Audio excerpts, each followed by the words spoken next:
Chapter 2. Now the days of David drew nigh that he should die, and he charged Solomon his son, saying, I go the way of all the earth. Be thou strong, therefore, and shew thyself a man, and keep the charge of the Lord thy God, to walk in his ways, to keep his statutes, and his commandments, and his judgments, and his testimonies, as it is written in the law of Moses, that thou mayest prosper in all that thou doest, and whithersoever thou turnest thyself. That the Lord may continue his word which he spake concerning me, saying, If thy children take heed to their way, to walk before me in truth with all their heart and with all their soul, there shall not fail thee, said he, a man on the throne of Israel. Moreover, thou knowest also what Joab the son of Zeruiah did to me, and what he did to the 2 captains of the hosts of Israel, unto Abner the son of Ner, and unto Amasa the son of Jether, whom he slew, and shed the blood of war in peace, and put the blood of war upon his girdle that was about his loins, and in his shoes that were on his feet. Do therefore according to thy wisdom, and let not his hoar head go down to the grave in peace. But shew kindness unto the sons of Barzillai the Gileadite, and let them be of those that eat at thy table. For so they came to me when I fled, because of Absalom thy brother.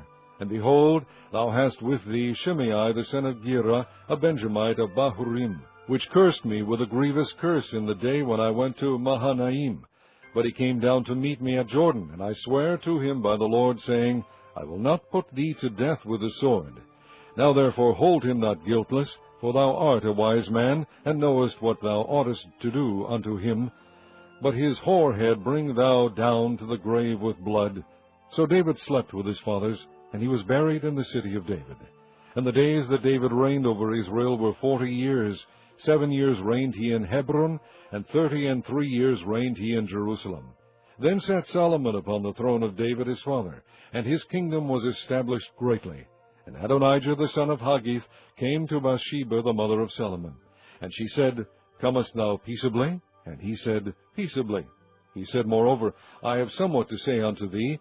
And she said, Say on. And he said, Thou knowest that the kingdom was mine, and that all Israel set their faces on me, that I should reign.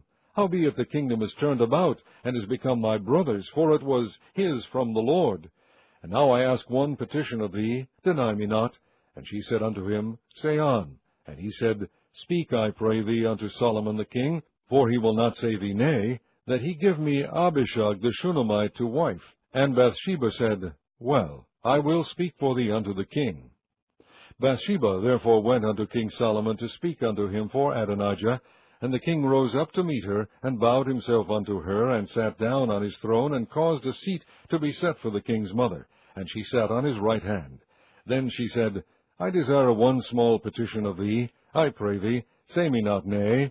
And the king said unto her, Ask on, my mother, for I will not say thee nay. And she said, Let Abishag the Shunammite be given to Adonijah thy brother to wife. And King Solomon answered and said unto his mother, And why dost thou ask Abishag the Shunammite for Adonijah? Ask for him the kingdom also, for he is mine elder brother, even for him, and for Abiathar the priest, and for Joab the son of Zeruiah. Then King Solomon sware by the Lord, saying, God do so to me, and more also, if Adonijah have not spoken this word against his own life. Now therefore, as the Lord liveth, which hath established me, and set me on the throne of David my father, and who hath made me an house, as he promised, Adonijah shall be put to death this day. And King Solomon sent by the hand of Benaiah the son of Jehoiada, and he fell upon him that he died. And unto Abiathar the priest said the king, Get thee to Anathoth, unto thine own fields, for thou art worthy of death. But I will not at this time put thee to death, because thou bearest the ark of the Lord God before David my father, and because thou hast been afflicted in all wherein my father was afflicted. So Solomon thrust out Abiathar from being priest unto the Lord, that he might fulfill the word of the Lord, which he spake concerning the house of Eli in Shiloh. Then tidings came to Joab, for Joab had turned after Adonijah, though he turned not after Absalom. And Joab fled unto the tabernacle of the Lord, and caught hold on the horns of the altar. And it was told King Solomon that Joab was fled unto the tabernacle of the Lord, and behold, he is by the altar.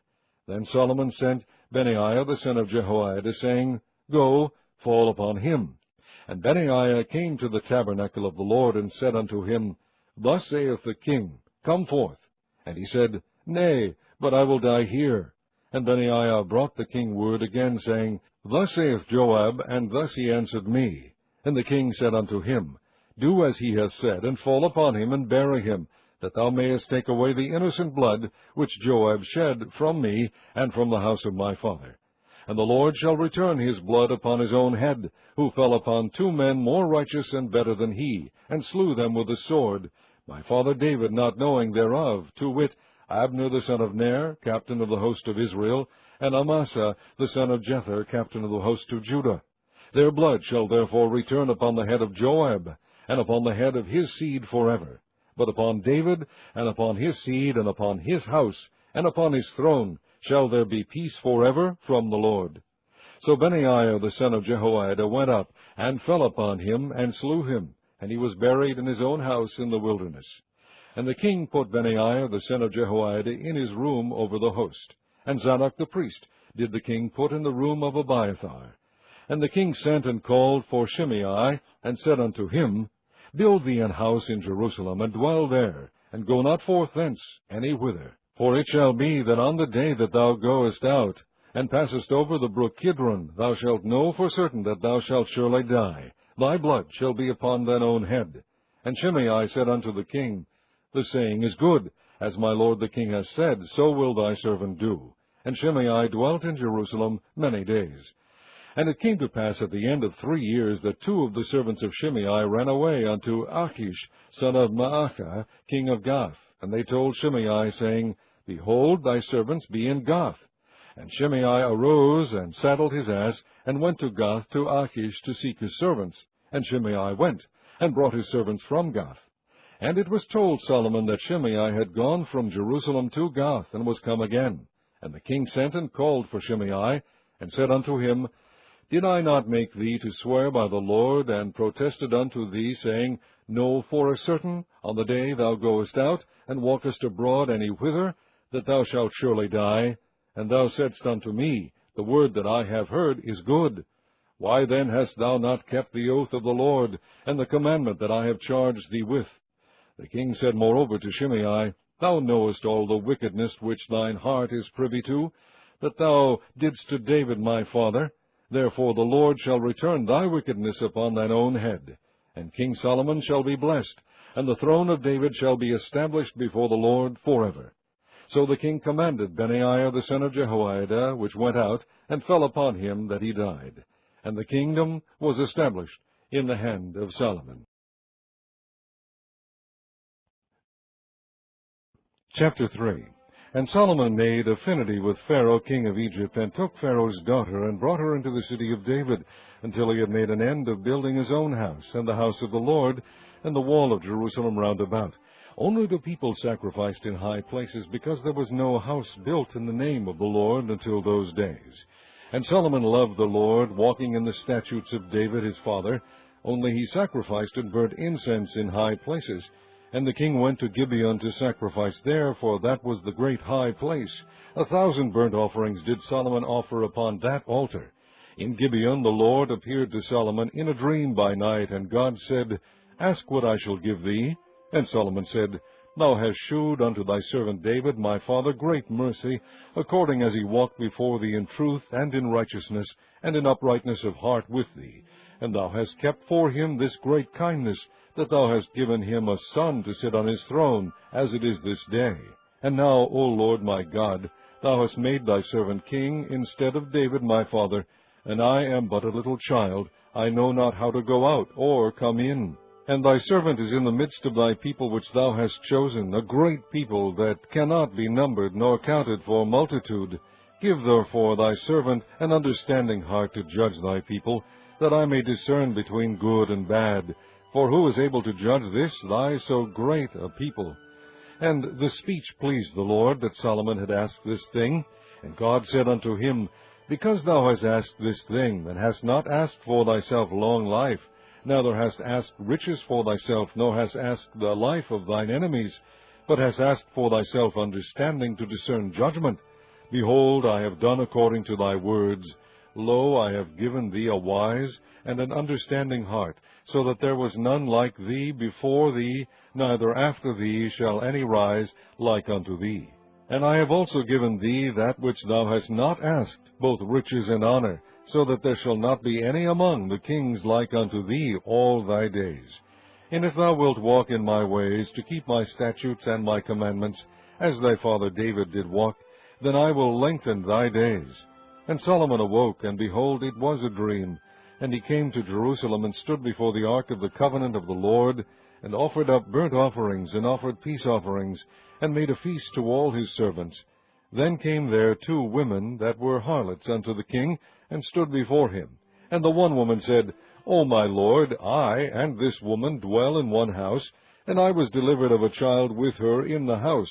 And it came to pass the 3rd day after that I was delivered, that this woman was delivered also, and we were together. There was no stranger with us in the house, save we 2 in the house. And this woman's child died in the night, because she overlaid it. And she arose at midnight, and took my son from beside me, while thine handmaid slept, and laid it in her bosom, and laid her dead child in my bosom. And when I rose in the morning to give my child suck, behold, it was dead. But when I had considered it in the morning, behold, it was not my son, which I did bear. And the other woman said, Nay, but the living is my son, and the dead is thy son. And this said, No, but the dead is thy son, and the living is my son. Thus they spake before the king. Then said the king, The one saith, This is my son that liveth, and thy son is the dead. And the other saith, Nay, but thy son is the dead, and my son is the living. And the king said, Bring me a sword. And they brought a sword before the king. And the king said, Divide the living child in 2, and give half to the one and half to the other. Then spake the woman whose the living child was unto the king, for her bowels yearned upon her son, and she said, O my lord, give her the living child, and in no wise slay it. But the other said, Let it be neither mine nor thine, but divide it. Then the king answered and said, Give her the living child, and in no wise slay it. She is the mother thereof. And all Israel heard of the judgment which the king had judged, and they feared the king, for they saw that the wisdom of God was in him, to do judgment.